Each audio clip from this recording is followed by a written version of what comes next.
ভাগ্যকুল বাজারে দেখেন নদীর মধ্যে কত সুন্দর ভাবে জাল ফালাচ্ছে নদীতে।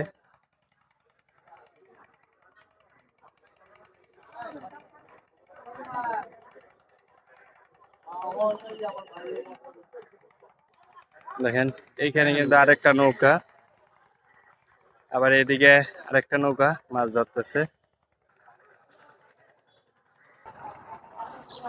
দেখেন অনেক বড় জাল, এই এক মাথা ফালায় রেখে গেছে, এই যে মাথা, তারপরে আরেক মাথা ধরতেছে।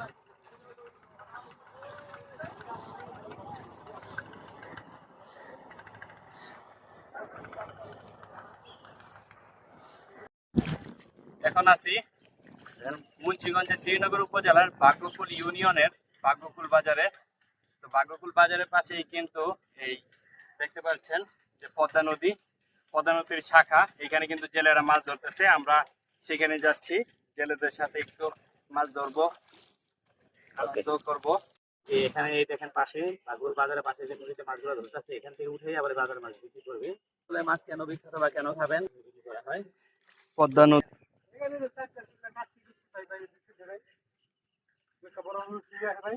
ইলিশ আছে না ভাই? এখানে ইলিশ না? ও, এটা কি শাখাতে উঠে না, বড় ইয়েতে উঠে? পদ্মায়, বুঝছি।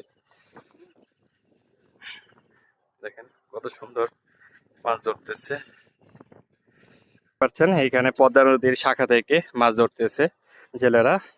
তো এইখানে কিন্তু এটা শাখা নদী, এই শাখা নদীর থেকে কিন্তু তেমন বড় মাছ পাওয়া যায় না এবং ইলিশ পাওয়া যায় না। ইলিশ পাওয়া যায় কিন্তু আপনার মূল মূল যেই পদ্মায়, ওই পদ্মায় পাওয়া যায়।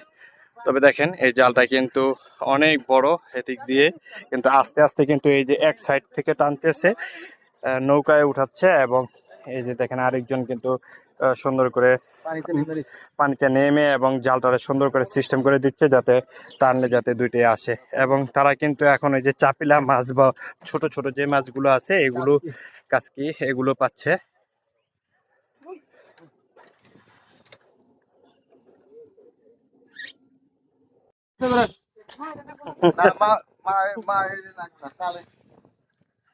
সামনে যে থাকে তার কষ্ট হয় মনে বেশি, না?